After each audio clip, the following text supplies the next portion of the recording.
No ideas? Tanaka.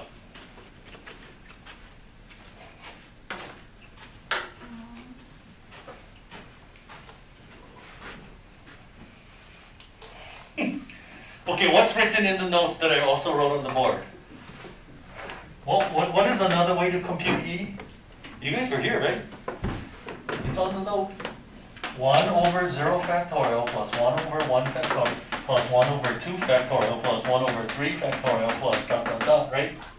That's another way to compute E. Okay, so therefore, what is this then? Well, isn't that just this part right here? Right? Look. So therefore, what is this thing in the box here? This thing in the box is equal to E. Then you gotta subtract it on this side, minus. What is 0 factorial? Come on. It's 1. So the answer is E minus 1. Now just round it off to 15 decimal places. So 1.7182818284599045. Would we have gotten that if we had a test? Oh, minus 4.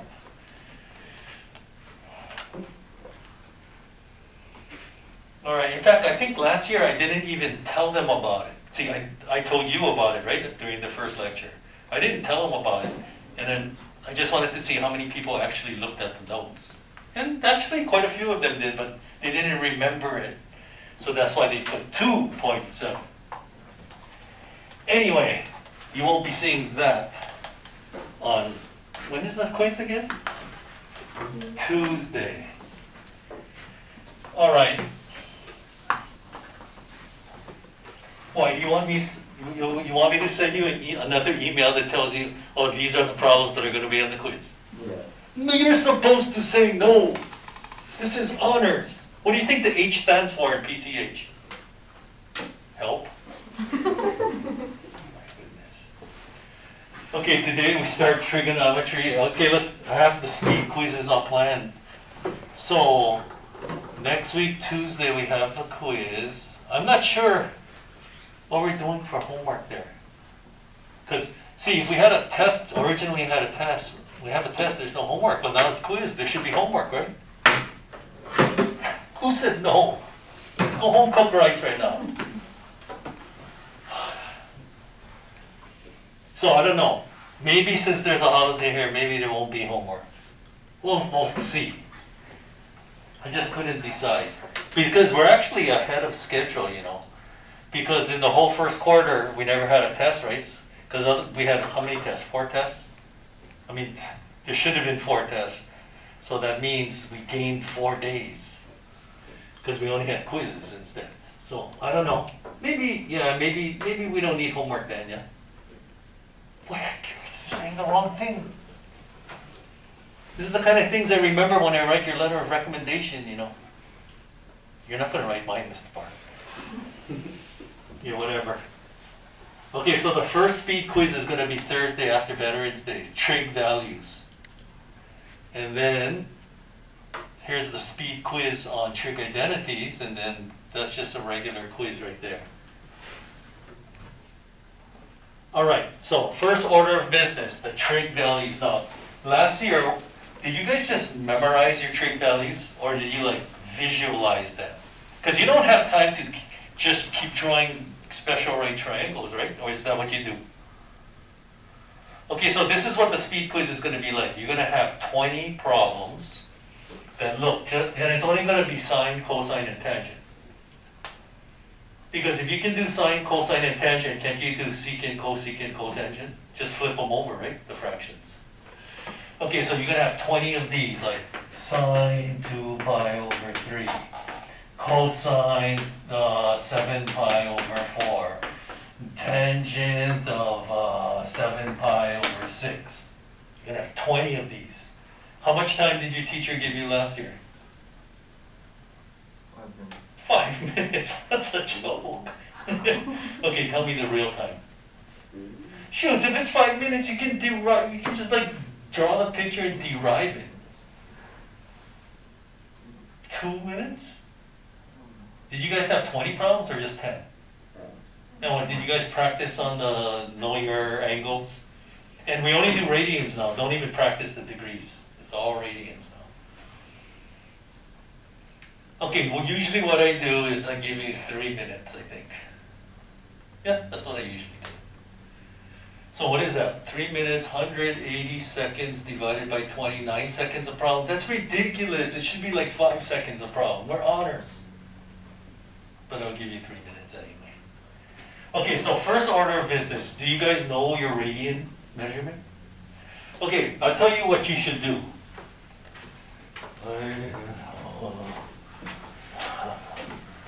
Okay, look at the trig chapter. Here's chapter 7, trig. Okay, so tonight it looks like you're drawing a lot of graphs. Oh no, Mr. Park. I don't like graphs. Where's the notes? Oh, I just had it. Hello. Okay, so in your notes, look, I give you all the trig identities. Wait, that's the notes? What about the unit circle? Oh, what happened to the unit circle? You guys want the unit circle? Yeah. That's weak. Okay, here, I know calculus I gave them. Oh, come on. Oh, I erased it. Oh, God. Stop looking at my email.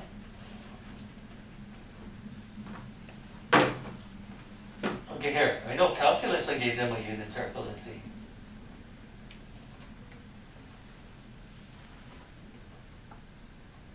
That's not it. Where did they? Pre-calculus review? There, unit circle and library of functions. You guys want that? Because that's what you got to do, you know. Okay, I'll leave it up on the board. So, don't memorize. Visualize. It's a lot easier. Okay, here. So the first order of business. So in order to do trigonometry, you have to know your trig values. You can't just, I mean, you can just memorize them, but I think it's better if you visualize. So first of all, you guys know the basics, right? All angles are measured from here. This is 0. And when you go counterclockwise, it's positive. Clockwise is negative, right? So this would be pi over 2 up here. This would be pi, 3 pi over 2, and 2 pi, because pi radians is equal to 180 degrees, right? And then, so that means in the middle, wouldn't this be pi over 4, 3 pi over 4, 5 pi over 4, and this is 7 pi over 4. I call these the pi over 4 family. Okay? The ones that are 0 pi over 2 pi and 3 pi over 2, these are the quadrantal angles, right? All right, now, what about these? What about the angles that are close to the x-axis, like this, this, this, and that? That's the pi over 6 family. Pi over 6, 5 pi over 6, 7 pi over 6, 11 pi over 6, right? And the angles that are closer to the y-axis, like this is the pi over 3 family. You don't have to, just look at the thing right there, right? See, but if you can draw this on your own, then you really don't even need to study, because you got this down. 2 pi over 3, 4 pi over 3, and 5 pi over 3. There you go. There's a unit circle. So what did we learn last year? So unit circle means the radius of the circle is 1. So what are the coordinates of this point? 1, 0. And what did we learn? Cosine is the x-coordinate, sine is the y, right? So that's why the cosine of 0 is 1, and the sine of 0 is 0. See, cosine is the x, sine is the y. And then tangent is sine over cosine. 0 over 1, 0. Okay, now what about here? Up here at pi over, see, the quadrantal angles are always easy. What are the coordinates at this point? 0, 1. So that's why the cosine of pi over 2 is, look at the x-coordinate, 0. Sine of pi over 2 is 1. And tangent of pi over 2 is sine over cosine. Undefined. Now I know your apps, do you just put a U? Is that what it does? I don't really like that, because what does U even stand for? You don't even know. It's undefined. Because last year was the first time I seen it, or was it 2 years ago? They put in this U. I'm going, where did that even come from? Like if you put this, that would be even better, but it should be undefined. Because when you take the AP exam next year, you cannot abbreviate. You cannot, we don't understand abbreviation. So the only way you can abbreviate is if you have a legend. Like you put a legend on the top of the page, you can put und means undefined. I don't know why you would do that, just write out the word.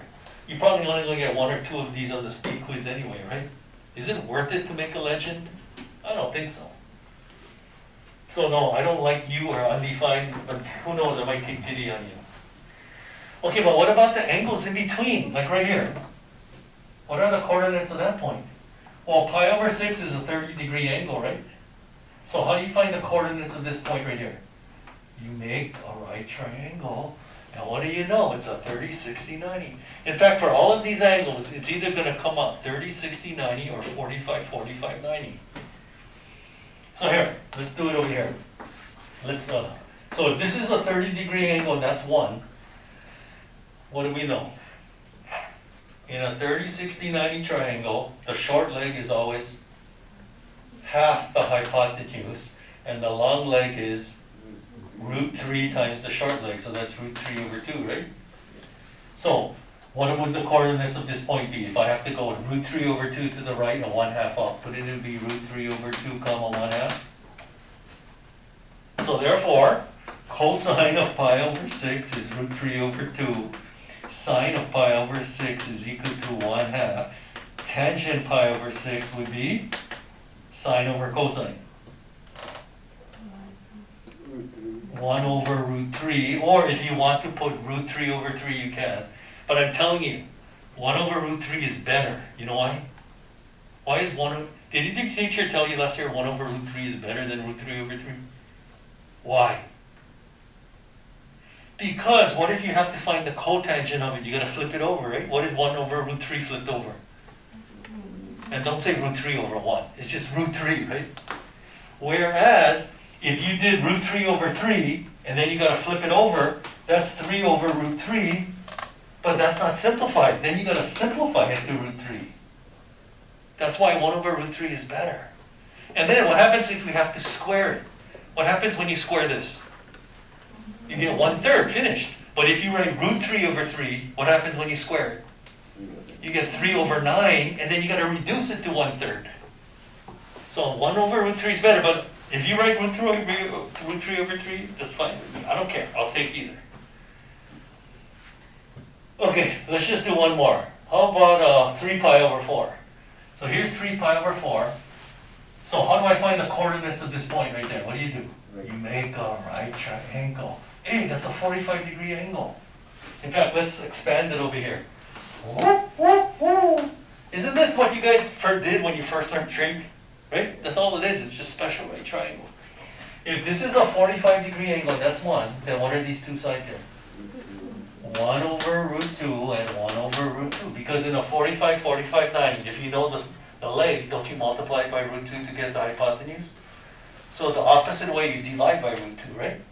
So the coordinates at this point would be negative 1 over root 2, positive 1 over root 2, because you got to go left and then up, right? That's why negative and then positive. So that's why, where am I writing this? The cosine of 3 pi over 4 would be this. The sine of 3 pi over 4 would be the y value. And then, of course, the tangent of 3 pi over 4 would be sine over cosine. Negative 1. That's how you get these numbers. And then if you want secant, cosecant, and cotangent, you just flip over these fractions, right? It's easy. Yeah, but what are you talking about visualize, Mr. Park? Because look, whenever you form a 45-45-degree triangle or a 30-60-90, notice what happens. In a 30-60-90 triangle, there's a short leg. This is not really drawn great. And then there's a long leg. It's like if you draw it to scale, it's more like this. See, short, long. And when you make a 45-45-90 triangle, these are both the same. So what you have is, you got small, large, and medium. Small, medium, large. Like if you want to change these to decimals, 0.500, 0.7, yeah, let's go 4 decimal places. Point root 3 is 1.7. 0.866, never mind, we just go 3 decimal places. See? Small, medium, large. So when I do trig values, okay, this is what I do. If you want to do this, fine. I don't care how you do it, you just got to do it. Okay, give me one. How about cosine of 4 pi over 3? This is what I do. Where is 4 pi over 3? It's right here. What is the x coordinate of that point? Well, you have to go to the left, so it will be negative, right? And how much do I go to the left? Well, when you make the triangle small. So I think negative small. That's how I do it. But isn't this way better than just memorizing? Okay, let's do another one. Sine, how about sine of 7 pi over 4? Where is 7 pi over 4? It's right there. What is the y coordinate of that point? Well, you got to go down, so it'll be negative. And how much do I go down? Medium. The pi over 4 family is all medium, right? The pi over 3 and the pi over 6 family, that's when you have the small and the large. Okay, we just got to do some more. What is the cosine of 11 pi over 6? Let's just make a new unit circle already. Where is 11 pi over 6? It's over here. What is the x coordinate of that point? Well, you have to go to the right, so it's positive. And then what? Large. It's positive large. Because look at the triangle. Because when you draw a 30, 60, 90 triangle, there's one long one and one short one, right? The long one is root 3 over 2. The short one is 1/2. What is the sine of 7 pi over 6? Where is 7 pi over 6? It's right there. What is the y coordinate of that point? Well, it's negative because you're going to go down. And how much down do you go? Small. Negative small. And then tangent, you can do the same thing too. Like, what is the tangent? Because look at the tangent values. So what you might want to do is, if I'm going to give you the unit circle, you want to write the tangent values next to it. Like, what is this over this? 0. What is this over this? 1 over root 3. What is... Okay, this one is root 2 over 2, root 2 over 2. What's this over this? 1. This one is 1/2 root 3 over 2. What is this over this? Root 3. What is this over this? Undefined. So notice what happens with tangent. You got small, medium, large. So it starts at 0, then it goes small, medium, large, and then undefined, basically infinite. That's what it is. So as you get closer to the y-axis, tangent becomes large, but if you get closer to the x-axis, tangent is small. Okay, so this is how I do it. Tangent, give me a number. 2 pi over 3. Where is 2 pi over 3? It's right here. In the second quadrant, tangent is negative, right? You guys know tangent is negative here and positive there, like that, right? Okay, but negative what? Well, it's close to the y-axis, so therefore it's large. Okay, what is the tangent of 7 pi over 6? Where is 7 pi over 6? It's right there. So in the third quadrant, tangent is positive, but this angle is close to the x-axis, so it's going to be small. And again, I don't care if you write 1 over root 3 or root 3 over 3. Whatever you feel like. What is the tangent of 7 pi over 4? Well, where is 7 pi over 4? Right there. Tangent in the fourth quadrant is negative, and in the middle, it's medium. So that's how I do trig values. You pick it up if you want, but ultimately, you got to do it. Because you're going to be doing trig until your math career is over. Oh, I just got to get through this year, then, Mr. Parker.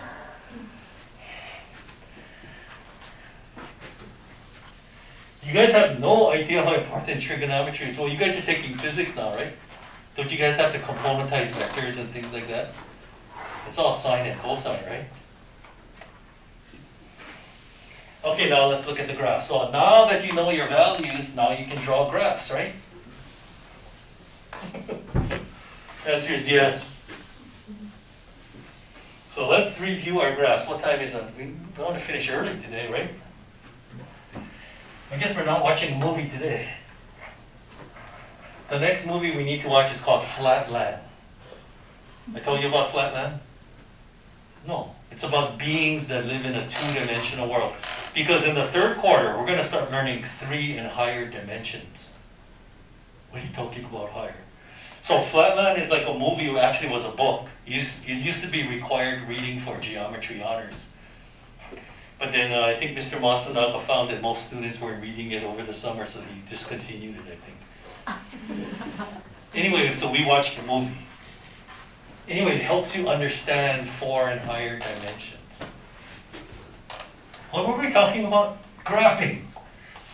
Y equal cosine x. So I can tell you right now, the reason why we have these speed quizzes is if you don't know your trig values, you're going to fail in the rest of the test this quarter. Because everything is trig. And you're rarely going to get to use a calculator. And then the reason why we have trig identities quizzes, again, you don't know your trig identities, you're going to fail every quiz or test. But anyway, how do you graph this? So that when you first start, what did you guys do last year? Just memorize? See, that's the problem. That's why it's purged so easily, because you don't learn it. You just memorize it. Okay, we don't have to remember. I told you if you don't label, I assume 1, right? Okay, so just plot some points. What is cosine of 0? So think of if you don't know, think of the unit circle. What is the x coordinate there? 1. What is the x coordinate there? Really? What is the x coordinate there? Because cosine is the x value, right? What is the x coordinate there? And then back to here, and then connect the dots. Please don't connect it with a straight line, because you guys know how cosine curves look, right? And then of course, this is just one period. So copy and paste, this thing goes for forever. So if you know how to graph one period, you guys know how to copy and paste, right? I think. There you go, that's what the graph looks like. Copy and paste is needed. What about y equals sine x? So you go, loop, loop. I don't know how your teacher, I want you to graph it quickly. I don't want a masterpiece now. Sine is the y coordinate. So what is the y coordinate right there? 0. And then what there? 1. So just look at that. What about there? 0. And then what about there? -1. And then what about there? 0. Connect the dots. Copy and paste. Just repeats itself. So you can see that the period for sine and cosine is 2 pi, right? We call that the period, and then it just repeats itself. What about tangent?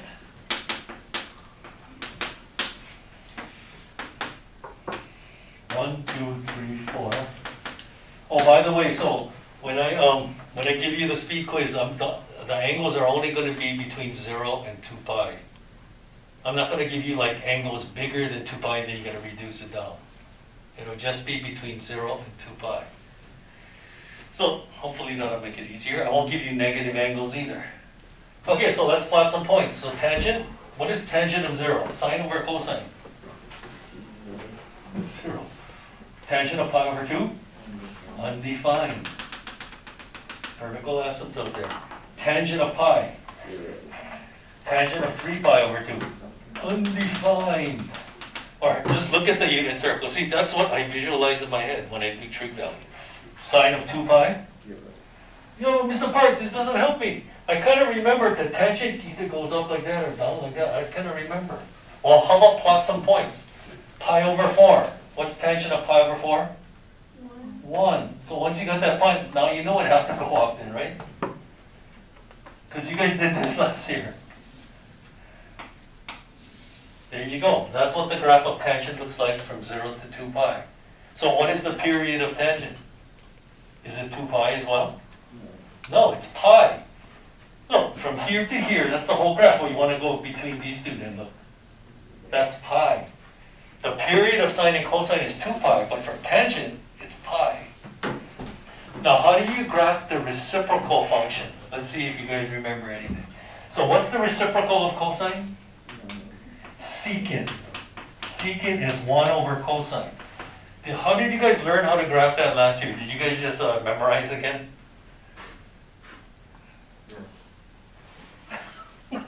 Boo! Look, all you have to do is take the reciprocal of each y coordinate on the graph, right? So here's 1. What is the reciprocal of 1? 1. What's the reciprocal of 0? And please don't say 0. Okay, here's 0. 0 is 0 over 1. What happens when you flip it over? Undefined. The vertical asymptote there. What's the reciprocal of 1/2, which is here? 2. Oh, so the thing goes like this. Does that look familiar? Yeah, because all you're doing is taking the reciprocal. When you take the reciprocal of a fraction, right, like that's smaller than 1, now it becomes bigger than 1. So did you guys use the humping technique? Oh boy, here we go. Okay, so whenever the graph touches the x-axis, whenever the y-coordinate is 0, the reciprocal of 0 is undefined. So you vertical asymptote, and then you just hump the graph. If the graph is humping down, you hump up. If the graph is humping up, you hump down. If the graph is humping down, you hump up. You hump it. In fact, I believe your inside cover of your Algebra 2 book has this picture. You guys ever wondered why they do it like that? Because they're trying to teach you to hump. And then you can do the same thing with cosecant. Look. Cosecant is the reciprocal of sine. So just reciprocatize this graph. Hump it. Whenever the graph touches the x-axis, the y-coordinate is 0. The reciprocal of 0 is undefined. If the graph humps down, you hump up. Why does that work, Mr. Park? Because when you take the reciprocal of a fraction, you get a number bigger than 1. Same thing here. If it humps up, you hump down. How come you guys never seen anything like this before? You guys are looking at what was he talking about humping? Okay, and then can I use the humping method with cotangent then? Cotangent is the reciprocal of tangent. Can I hump this graph? No, there's no humps. I know some of you want to try and hump it, but there's no humps. So what do? Just take the reciprocal. What's the reciprocal of 0? Undefined. So whenever the graph, the y-coordinate is 0, there's going to be a vertical asymptote there. What's the reciprocal of undefined? 0. 0. What's the reciprocal of 1? 1. What's the reciprocal of -1? -1. So that's why the cotangent graph goes downward like this. So this is cotangent like that, because it's the reciprocal of the tangent function. So yeah, if you want to do what you did last year and just memorize stuff, go ahead, make my day, but it's a lot easier if you understand where these things come from. Okay, so now we got 6 more base graphs. Can you imagine the next quiz and trig, right? You're going to be drawing plenty of graphs. So again, I'm going to give you a graph, and then you got to do stuff to it. So let's do a few examples and we're done. And you guys might want to start looking at the identity sheet, you know, that I had on there. Oh, I erased it already. For example, what is cosine of negative? You probably just memorized these last year, yeah? What is cosine of negative x? It's cosine x. Why? I just memorized it last year for the quiz and then I forgot all about it. Okay, this is what the graph of cosine looks like, right? That's ugly. That's ugly. Let me tidy it up a little bit, right? Anyway, look at this graph. Is it symmetric about the y-axis? Yeah, so doesn't that mean it's even? And what's the property of an even function? F of negative x equals f of x. Okay, look at the sine graph. If I continue the sine graph, it looks like this, right? Is this symmetric about the y-axis? Is it symmetric about the origin? Yeah. So that means it's odd. What's the property of an odd function? F of negative x equals negative f of x. What about tangent? Look at this white graph. Okay, let me continue it. Is it symmetric about the y-axis? Is it symmetric about the origin? Yeah, so that means it's odd. So therefore, tan of negative x equals negative tangent x, because that's the definition of an odd function. F of negative x equals. I thought we were done with that. We're just beginning.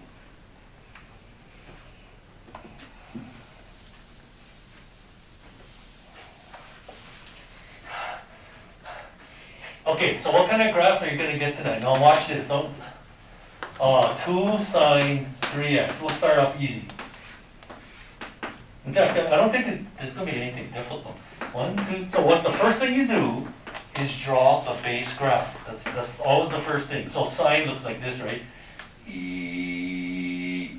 Everybody agree? Okay, what does this do to the graph right here? That multiplies the x coordinates by 1/3. So it's a horizontal shrink, right? What does that do to the graph? It multiplies the y coordinates by 2, so that's a vertical stretch, right? So what did you do last year? You had to make a whole new graph and do it? Okay, watch this. More efficient. This multiplies the x coordinates by 1/3. Woohoo! This multiplies the y coordinates by 2. Woohoo! Finished. Just change the scaling. Isn't that a lot better? Why do you want to make a whole new one? I don't know, I'm just used to it already. Okay, let's see. Y equal, of course, when you shift left and right, though, you kind of have to make a new one, though. Because what did somebody do in my calculus class? They like move the y-axis or something. You can't do that. They call it, oh no, this is not the y-axis anymore. Yeah, but it's there. Okay, let's do a tangent one. How about negative tangent pi over 4x minus 2? Let me think about it. Okay, that one's pretty good. Okay, so what's the base graph here? Tangent. Well, see, this is what you want to do. You want to graph this first. And then once you draw this graph, what does that do? Reflect it over the x, and that shifts it 2 to the right. So worry about this first, okay? So, now the one period of tangent that I like to remember is this one. It's up to you, because once you get one period, you just copy and paste, right? But this is the one I like to remember. Like that? Okay, so that's tangent. So what does that do to the graph? It multiplies the x coordinates by 4 over pi. So if I multiply this by 4 over pi, what are you going to get? You're going to get 2. Also, this is 2, and this becomes negative 2. I like that. And then what does this do to the graph? It reflects it over the x. So now it looks like this. Now it's coming downward. It's like a cotangent graph now. And then now, take this graph and shift everything 2 to the right. So if I shift everything 2 to the right, these two asymptotes go over here, so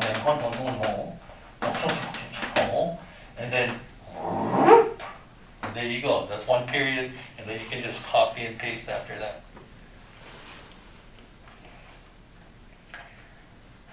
What time is it? What time does this class end? How long are extended periods now? It used to be 70, now they're what? 68?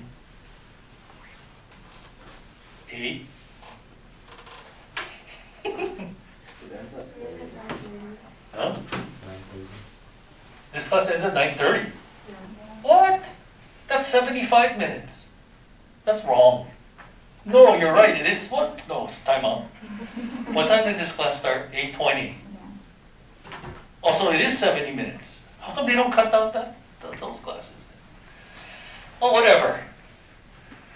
Okay, now there's some, if you look at your homework, there's some basic graphs like these, but then at the end, I think there's 4 at the end that might give you trouble. So should I teach?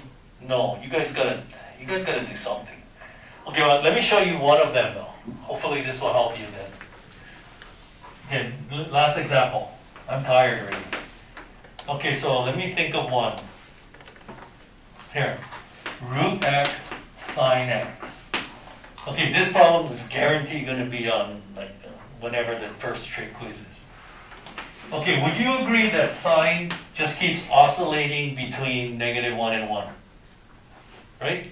Right? That's how sine and cosine graphs go, like this, right? You guys learned this in physics yet? Okay, -1 and 1, they just oscillate between -1 and 1. Okay, so would you agree that the biggest this ever gets is 1 and the smallest it ever gets is -1 then? So what is 1? See, when you have a number here, then it's easy, right? Then it oscillates just simply between -2 and 2 then, right? But what happens if you have another function there? Well, then it's going to oscillate between -√x and +√x then. It's the same reasoning. See, like, if this was a 2, then what you would do is you would graph, okay, here's 2, here's -2, and then it just oscillates between them, right? But then it's not going to be constant all the time. So what happens? So this is how you should think. The biggest sine ever gets is 1. What is 1 times root x? Root x. We know what that graph looks like. That's a base graph, right? And what is negative root x? It looks like this. And then 1, 2, 3, 4. 1, 2, 3, 4. And so what sine does, it just oscillates between them. And we know how sine works, right? 0, 1, 0, -1, 0. 1, 0, -1, 0. So just... So that means as the graph is going out to the right, the amplitude keeps getting bigger. What do we call this in physics and engineering? When the amplitude gets bigger. Amplification. You guys know that sound waves are trig functions, right? So if you're going to be like a sound engineer or any kind of engineer, that's what sound is. It's just these sinusoidal curves. So we call this amplification. What do you call it when the amplitude gets smaller? Like for example, I think tonight's homework you get something like this, and you're just going to go, see? So as you go out to the right, the amplitude gets smaller. You know what we call that? De-amplification. No, it's called damping. You guys ever heard that word in physics? Okay, whatever. Anyways, that's why I'm showing you guys all these graphs, because it's going to come up in physics and engineering. All right. We got 15. Okay, let's play a short game and then we're done. I'm done already. We're going to teach 2 more classes. Okay, what game were we going to play today? I had it all planned. I had it all planned out. Oh, I got it. I remember that. It's on my computer. We're going to play a video game. That's not a video game.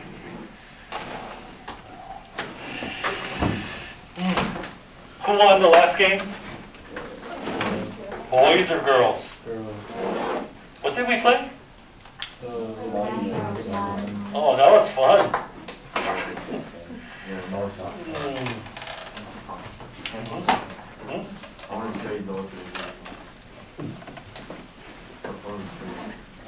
Is this the game we're playing? Yeah, this is the game we're playing. Oh!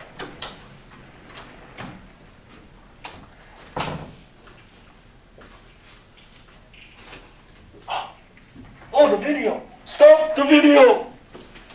Stop counting the volts!